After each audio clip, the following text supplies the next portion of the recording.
Hi guys, welcome back. So a bit of a fun one here in the build up to the Six Nations 2021. I was having a look at the odds on who's most likely to win the tournament, who people are betting on. Not because I'm advocating that you do have a bet, you obviously can do whatever you want, just more out of interest to be honest. So I'd like to know what you guys think of these odds and are you actually going to put a bet on out of interest? So these are from William Hill, one of the biggest UK bookmakers. The order of favourites, if you like, are pretty much how I said it in my previous video: England, France, Ireland, Wales, Scotland and Italy. But let's have a look. England there, 5-4, really strong favourites. They've got a good draw, but I mean these odds are terrible really. I wouldn't go for this at all. I mean that doesn't stop lots of people betting on England. That's, you know, obviously why the odds have gone how they are. But, you know, probably not the best way to make money betting on England, even though they've got a decent chance of winning. France, this is a bit more like it, 9-4, second favourites, but you know, on recent form you'd say, well, they're about a par with England, but you know, they obviously just didn't win the tournaments. So I think, yeah, that might be a good shout, 9-4. Let me know if that's one you might go for. Then Ireland, 4-1, decent outside shout, even though they probably don't look Grand Slam ready at Ireland.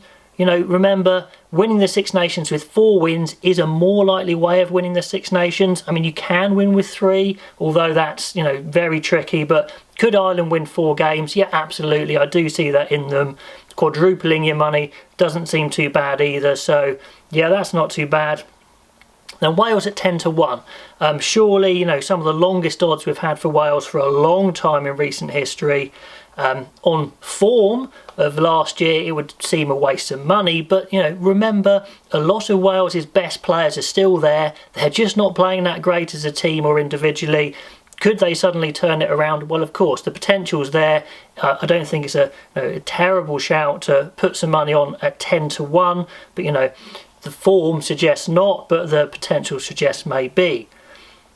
Pretty harsh on Scotland here, 14-1 below Wales, even though they beat them in the Six Nations 2020, they were higher than them in the Autumn Nations Cup 2020, but I guess maybe it's a reflection on, like I said, potential. Maybe the potential of some of Wales's players is greater than Scotland. I don't know. I mean, the recent results suggest maybe not. So, you know, maybe that is a good shout. Can Scotland win 4 games? Possibly, 14-1. Maybe, maybe not. Let me know if you'd go for that one. And of course Italy 500-1, which is basically odds saying it's not going to happen, and it's not going to happen. There's no way they could, you know, win 3 games, I don't think, to win the Six Nations. Anyway guys, let me know what you think of those odds. Are they in the right order, would you say? Are any of them actually decent bets? Not that I'm suggesting you do have a bet, but you know, go for it if you want to. Let me know in the comments below and I will catch you next time.